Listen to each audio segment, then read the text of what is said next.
The next few minutes, I'm going to show you why God has to exist. We can start by having you take a look around.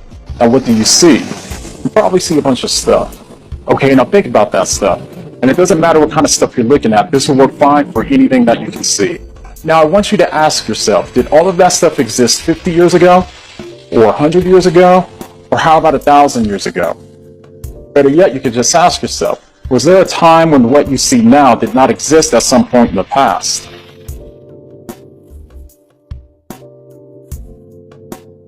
Everything that you can see, whether it be your phone, your couch, your dog, your house, a tree, the moon, the sun, the earth beneath your feet, it really doesn't matter. Everything that you can see didn't exist at some point, and the only reason that it exists now is because something caused it to start existing at some point in the past.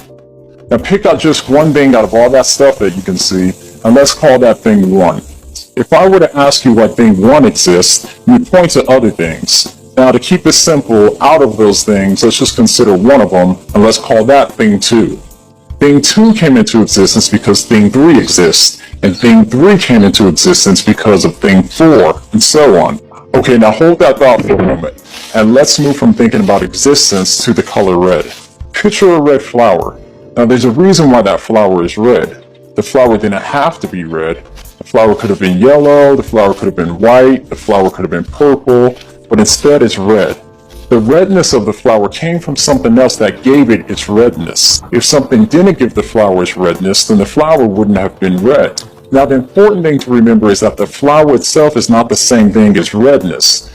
Now it has redness, but it's not redness itself. Back to existence. Existence is kind of like the color red. Existence is something that the flower has, but the flower itself is not the same thing as existence. It only has existence because something else gave it existence. The flower wouldn't exist unless it got its existence from thing 2, and thing 2 wouldn't exist unless it got its existence from thing 3, and thing 3 wouldn't exist unless it got its existence from thing 4, and this goes on and on.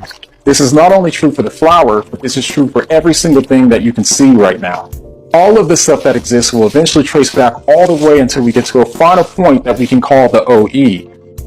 Oh, not that OE. OE as in original existence. Okay, better yet, let's just call it thing Z. Thing Z would be the starting point and the ultimate reason for why anything at all began to exist, or why anything exists right now. Now this leads to the next question. If the reason why anything exists is because it got its existence from something else, then what's the reason that thing Z exists? In the case of thing Z, things are a little bit different because unlike everything else, we don't have anything else to point to because thing Z is the first thing to exist. Remember OE, original existence?